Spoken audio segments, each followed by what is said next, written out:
जमी पे बैठ के क्यों आसमां देखता है, परों को खोल जमाना उड़ान देखता है।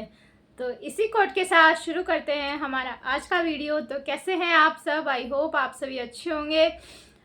अब आप मेहनत करने का समय आ गया है।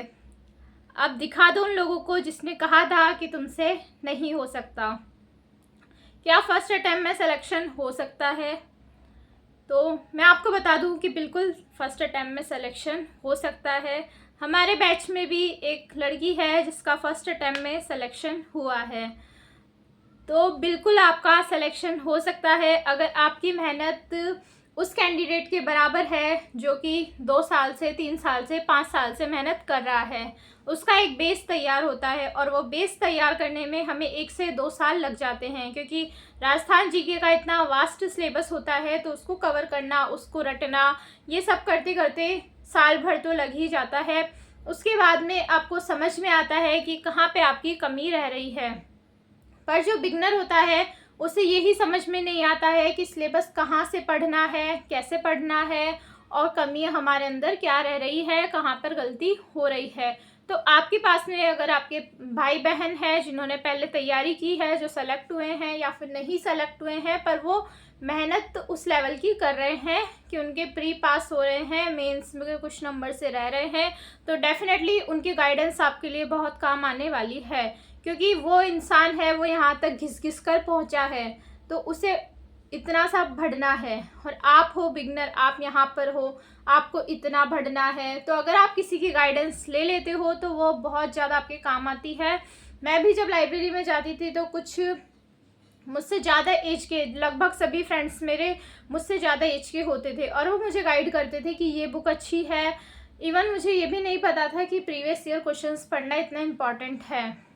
मैंने सिर्फ पटवारी का सिलेबस कवर किया था, जो भी मेरा पूरा नहीं हो पाया था क्योंकि मेरे पास इतना टाइम ही नहीं था। ऑलमोस्ट 6 महीने थे, पर फिर भी मैं सिर्फ 13 नंबर से रही थी। तो वो मेरा मतलब बिगनर वाला फेज था, बिल्कुल मैं नई थी। 2019 में मेरी ग्रेजुएशन हुई, 2020 में पटवारी की वैकेंसी आ गई, 2021 में पेपर हो गया। तो उस टाइम मैंने क्या एसएससी का पढ़ा था, तो उससे क्या हुआ कि मेरी मैथ्स रीजनिंग तो स्ट्रांग थी, पर जो जीके वाला पोर्शन था वो इंडिया जीके तो मेरी बिल्कुल साफ़ थी। मुझे सिर्फ राजस्थान जीके आता था और उसमें भी मैं बहुत ज़्यादा अच्छी नहीं थी। तो इसमें क्या, आपको क्या सीखना है? आपको ये सीखना है कि अगर आप बिगनर हो तो आपको हर चीज़ को थोड़ा थोड़ा पढ़ना है। कहाँ का वेटेज ज़्यादा है वो चीज़ देखना बहुत ज़्यादा इम्पॉर्टेंट है। ये नहीं सोचना कि ये सब्जेक्ट मुझसे नहीं हो सकता, सिर्फ ये सोचना है कि मुझे तो करना ही है, मेरे पास ऑप्शन नहीं है। जब आप ऐसे सोचोगे कि मेरे पास कोई दूसरा ऑप्शन ही नहीं है, मेरे को करना ही है, तब आपसे सब कुछ हो जाएगा।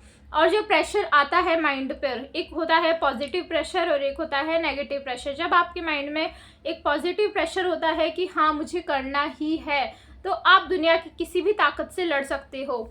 जैसे कि आज मैंने सोचा कि मुझे आपके लिए मैथ्स और रीजनिंग के वीडियो लेकर के आने हैं, तो उसके लिए मुझे चाहिए था बोर्ड, और मैंने आज ही सोचा और मैं आज ही मार्केट से जा कर के ले आई। तो जब आपके माइंड में फिक्स होता है कि ये चीज़ मुझे करनी ही है, तो आप सब कुछ कर जाते हो, चाहे वो कितनी भी बड़ी चीज़ हो। एक रात में आप चाहो तो आपका एक सब्जेक्ट इजीली कवर हो सकता है। अभी तो आपके पास में लगभग 2 महीने हैं, और जिनके अभी जो सब्जेक्ट बाकी हैं, जो कवर नहीं हुए हैं, उनके अब नोट्स मत बनाओ, उनके कोई भी पीडीएफ उठा लो। जिसका भी आपने कोर्स ले रखा है उसकी पीडीएफ पड़ी होगी, उनको निकलवाओ जल्दी से और रट्टा स्टार्ट कर दो। उसमें भी आपको ये पता चल जाएगा, जब आप प्रीवियस ईयर क्वेश्चंस देखोगे या फिर आप टेस्ट लगाते हो तो आपको इतना तो पता चल जाता है कि इस पेज में क्या चीज़ इम्पॉर्टेंट है और क्या चीज़ इम्पॉर्टेंट नहीं है। तो एक बार तो आपको क्या करना है, जल्दी से पूरे पढ़ लो नोट्स।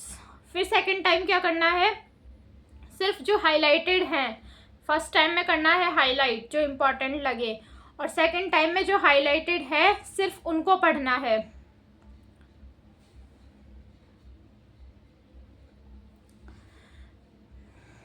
फर्स्ट टाइम में आपको क्या करना है, हाईलाइट करना है ओनली, और सेकंड टाइम में क्या करना है, जो पॉइंट्स आपने हाईलाइट किए हैं सिर्फ उनको पढ़ना है। इस तरह से पढ़ोगे तो ही सिलेक्शन होगा। और आप सोचो कि मैं फर्स्ट टाइम भी पूरा पढ़ा, सेकंड टाइम भी पूरा पढ़ा, तो पूरा ही साफ हो जाएगा।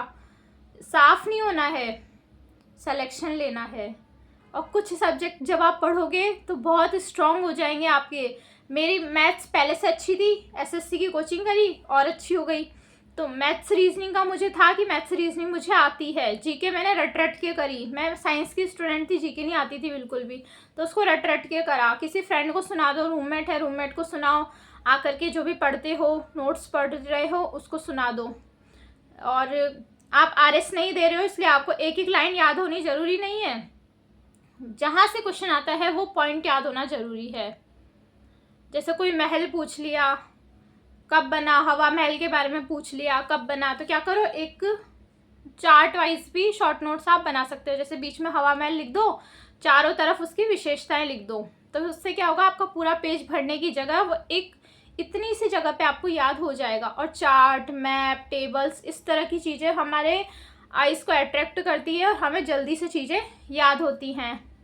तो यही था कि और एक इम्पॉर्टेंट अनाउंसमेंट आपके लिए ये है कि कल से मैथ्स की क्लासेस आने वाली हैं।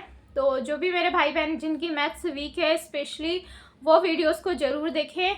क्योंकि मैंने सोचा, पहले मैं करंट की क्लास लाने वाली थी, पर मैंने सोचा कि इतने सारे मेरे पास कमेंट्स आते हैं मैथ्स और रीजनिंग को लेकर के, तो मैंने सोचा जो मैथ्स के इजी टॉपिक है हम उनसे स्टार्ट करेंगे, ना कि टफ़ टॉपिक से करेंगे, ताकि जिनको बिल्कुल भी नहीं आती है वो भी अच्छा स्कोर कर सके। तो अगर आपने चैनल को सब्सक्राइब नहीं किया है तो सब्सक्राइब आज ही कर ले, क्योंकि मैं आपके लिए ही इतनी मेहनत कर रही हूँ। मेरे मैथ्स कहीं नहीं काम आने वाली, अगर मैं आरएस देती हूँ तो ही मेरे मैथ्स से थोड़ा सा काम आएगा, अदरवाइज़ मेरे मैथ्स कहीं काम नहीं आने वाली है। तो मैं इतनी मेहनत सिर्फ आपके लिए कर रही हूँ, इस पटवारी के एग्ज़ाम के लिए। मेरे छोटे भाई बहन आप सभी पास हों, और क्योंकि वो खुशी मैंने महसूस की है कि सिलेक्शन के बाद कितना चेंज आता है सोसाइटी में, घर वालों में, हर किसी में, और बहुत ज़्यादा आपकी वैल्यू होती है। तो इसलिए आप ज़रूर सिलेक्शन लेंगे, सिर्फ मैथ्स रीजनिंग की वजह से आपका सिलेक्शन नहीं रुक सकता। और जीके को रटो, मैथ्स मेरे ऊपर छोड़ दो, आपका सिलेक्शन डेफिनेटली होने वाला है। और अगर आपके पास में कोई भी गाइडेंस है तो प्लीज़ उनसे गाइड ज़रूर ले, क्योंकि एक मैं हूँ जहाँ आपको फ़ोन से गाइड कर रही हूँ और एक दूसरा बंदा है जो आपको डायरेक्टली गाइड करेगा, तो वो अलग बात होगी। Thank you so much. Channel पर नए हैं, चैनल को सब्सक्राइब करें।